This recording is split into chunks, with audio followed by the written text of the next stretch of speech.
ጸሎቱና በረከቱ በሕዝበ ክርስቲያኑ ላይ ለዘላለሙ ጸንቶ ይኑርና አባታችን አቡነ ገብረ መንፈስ ቅዱስ ያደረጉት ተአምር ይህ ነው። ረሃብ የጸናበት አንድ ድሃ ሰው ነበር። ከረሃቡም ጽናት የተነሳ በልቡ እግዚአብሔርን ካደው፣ ጠንቋዮችንም ፈለገ። በመንገድ ሲሄድ አሳች ሰይጣንንም አገኘው። ሰይጣንም ወዴት ትሄዳለህ? ማንንስ ትሻለህ? አለው። ያም ድሃ ሰው ሰይጣንን ጠንቋዮችን እፈልግ ዘንድ እሄዳለሁ፣ ረሃብ ጸንቶብኛልና ገንዘብም የለኝምና አለው። ሰይጣንም ሀብታም ልትሆን ከወደድክ እግዚአብሔርን ክደህ በሰይጣን ታምናለህን? አለው። ያም ድሃ ሰው እግዚአብሔርን ክጄ በሰይጣን ባምን ምን ይሰጠኛል? አለው። ሰይጣንም ወርቅ አስመስሎ የሰውን ክንድ ያህል ድንጋይ አንስቶ በሰይጣን ካመንክስ ይህንን ወርቅ እንካ አለው። እንደምታየኝ ሰይጣን እኔ ነኝ አለው።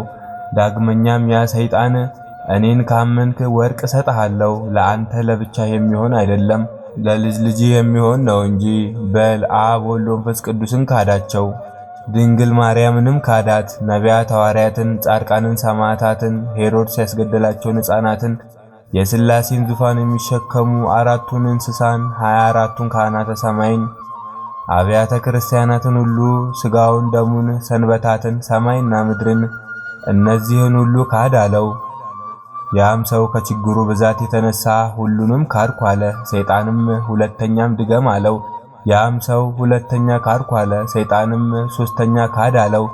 እርሱም ለሶስተኛ ጊዜ ካድኩልህ አለው። ወርቅ ያስመሰለውን ድንጋይ አንስቶ ከሁሉ ይልቅ የሚጠላኝን ገዳማዊ አባ ገብረ መንፈስ ቅዱስን በል ካደው አለው። ያም ድሃ ሰው ሰይጣንን እርሱስ መሪ ምርኩዝ ይሆነኛል፣ ሁሉንም ካድኩ፣ ከእርሱ ጋርስ እሞታለሁ አለው። ያን ጊዜ ሰይጣን ተቆጥቶ ወርቅ ባስመሰለው ድንጋይ አናቱን አለው። ወዲያውኑ ሞተ።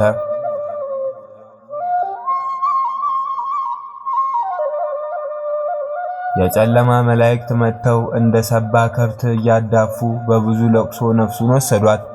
በእሳት አለንጋ እየገረፉ በእግዚአብሔር ፊት አደረሷት። እግዚአብሔርም ያቺን ነፍስ ይህንን ሁሉ የካድሽ ለዘላለም የምትኖሪ ሞት የሌለብሽ መሰለሽን ብሎ እስከ 1000 ዓመት ድረስ ጥልቁን ወደማይገኝበት ቦታ ውሰዷት ብሎ አዘዘ። የጨለማ መላእክት ያችን ነፍስ ወሰዷት። ስለ ካደቻቸው የመላእክት ሰራዊት ሁሉ ተጣሏት፣ ተበቀሏትም። አንድም እንኳ ለዚያች ነፍስ ምሕረት አልለመነላትም። ከዚህም በኋላ አባታችን ገብረ መንፈስ ቅዱስ እንደ ዓይን ጥቅሻ ፈጥኖ መጥቶ በእግዚአብሔር ፊት ወደቀ። እግዚአብሔርም ታማኝ ወዳጄ ገብረ መንፈስ ቅዱስ ምን ሆንክ? እግዚአብሔርም ታማኝ ወዳጄ ገብረ መንፈስ ቅዱስ ሆይ ምን ሆንክ አለው። አባታችንም ቀድሞስ ታማኝ ወዳጅ ነበርኩ አለው። ጌታም ዛሬስ ምን አደረግኩ አለው። አባታችንም ይህ ወደ ሲኦል የላከው ሰው የሰማይ ሰራዊት ሁሉ ቢክድ እኔን አምኗልና ማርልኝ አለው። ጌታም የሰማይ ሰራዊትን ብቻ የካደ አይደለም አባቴንም እኔንም መንፈስ ቅዱስንም እናቴ ማርያምንም ካደ እንጂ አለው። አባታችን ገብረ መንፈስ ቅዱስም ጌታችንን አንተን ሁሉ የካደ ይህ ሰው ውሻና ከሃዲ ነው አለው። ጌታችንም አባታችን ገብረ መንፈስ ቅዱስን ውሻ ይማራልን? ወደ መንግሥተ ሰማያትስ ይገባልን? አለው። አባታችን ገብረ መንፈስ ቅዱስም ጌታችንን አንተ ሰማይና ምድርን ያልፋሉ ቃሌ ግን አያልፍም ብለህ የለምን? እኔም አንተ በቃል ኪዳን 5 ውሾች መታሰቢያን ዝክርህን ቢያደርጉ እምርልሃለሁ ብለኸኝ የለምን? አለው። አሁንም ጌታዬ ይህንን ሰው ማርልኝ፣ አንተ ከአንደበቴ የወጣውን ቃል ኪዳን አልዋሽም ብለሃልና። መጽሐፍ ረሃብ ብርድ እግዚአብሔርን ያስረሳ ይል የለምን? ይህም ሰው ስለ ራበው ስለ ቸገረው አንተን ካደ። ይህንን ሰው ማርልኝ፣ ከሁሉም ቃል ኪዳን ይበልጣልና አለው። ጌታችንም ሚካኤልንና ገብርኤልን ፈጥናችሁ ሄዳችሁ ወደ ሲኦል ሳይጥሉት ያንን ሰው አምጡላቸው። አምጥተው በእግዚአብሔር ፊት አቀረቡት። ጌታችንም አባታችንን ምን እንዳደርግልህ ትወዳለህ? አለው። ጌታችንም አባታችንን ምን እንዳደርግልህ ትወዳለህ? አለው። አባታችንም ነፍሱ ወደ ሥጋው እንድትመለስ እወዳለሁ አለ። ነፍሱ ወደ ሥጋው እንድትመለስ እወዳለሁ አለው። ጌታችንም ወዳጄ ከዚህ ሰው ኃጢአት ይልቅ የአንተ ቃል ኪዳን ፍቅር ይበልጣል ብሎ ነፍሱ ወደ ሥጋው እንድትመለስ አዘዘ።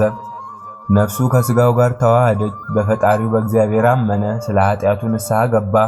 እስከ ዕለተ ሞቱ ድረስ የአባታችንን ገብረ መንፈስ ቅዱስን ዝክር መታሰቢያ ያደረገ።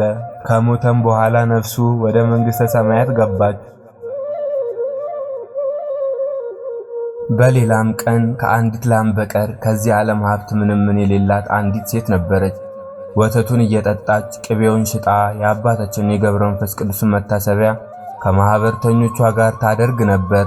በየወሩም ታከብረው ነበር። ጸሎቱንም ትተማመን ነበር። የዚያች ድሃ ሴት ተራዋ በደረሰ ጊዜ እህል ፈለገች። የሚያበድራትን ባጣች ጊዜ ፈጽማ አዘነች። ማኅበርተኞቿን ወደ ቤቷ ካስገባቻቸው በኋላ እሳትን አነደደች። ያችንም አንዲት ላም አርደው ይበሉ ዘንድ ሰጠቻቸው። ያን ጊዜ ማኅበርተኞቿ አርደው ስጋዋን በሉ። ጥጃዋ ከቤት ውስጥ ብቻዋን ቀረች። እናቷን ስለ አጣች ትጮህ ነበር። ማኅበርተኞቿም ጠግበው እግዚአብሔርን አመሰገኑ፣ ወደ የቤታቸውም ሄዱ። ያችንም ሴት እግዚአብሔር በታመንሽበት በገብረ መንፈስ ቅዱስ ጸሎት መልካሙን ነገር ይስጥሽ፣ የተአምሩንም ኃይል በአንቺ ላይ ያሳያሏት። በማግስቱም ያችን ላም ተነስታ ጥጃዋን እያጠባች አገኘቻት። አሰምታ እልል አለች። የሀገሯ ሰዎች በአካባቢዋ ያሉ ማኅበርተኞቿ ሰምተው ፈጥነው ደረሱ። ያችን ላም ጥጃዋን ስታጠባ አይተው ፈጽመው አደነቁ። ያን ጊዜ በቅዱሳኑ አድሮ እግዚአብሔር ተአምር የሚያደርግ እግዚአብሔርን አመሰገኑ። በተአምራቱም የሞቱትን የሚያስነሳ አባታችንን ገብረ መንፈስ ቅዱስንም አመሰገኑ። ሐዋርያውም ቅዱስ ጳውሎስ ለሚያምን ሰው ሁሉ ይቻላል፣ ዳግመኛ ጻድቅ በእምነት ይኖራል ያለው በዚህ ሴት ተፈጸመ። ዳግመኛም ነቢዩ ዳዊት እግዚአብሔርን የሚፈልጉ ሁሉ ከመልካም ነገር አይቸገሩም ያለው በዚህ ሴት ተፈጸመ። ይህንንም ተአምር ያዩት የሰሙት ሁሉ ፈጽመው አደነቁ። ስቡህ ልዑል የሚሆን እግዚአብሔርንም አመሰገኑ። አባታችን ገብረ መንፈስ ቅዱስ እውነት የሞቱትን የሚያስነሳ ታላቅ ጻድቅ ነው አሉ። የአባታችን ጸሎቱና በረከቱ በሀገራችን በኢትዮጵያ ለዘላለሙ ጸንቶ ይኑር አሜን።